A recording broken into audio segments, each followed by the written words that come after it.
Tayo ay lumutang at lumipad. Walang bituin sa langit na hindi natin maabot.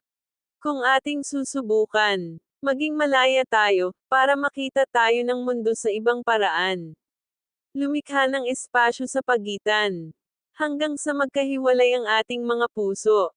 Ngunit ang iyong pananampalataya ay nagbibigay ng lakas.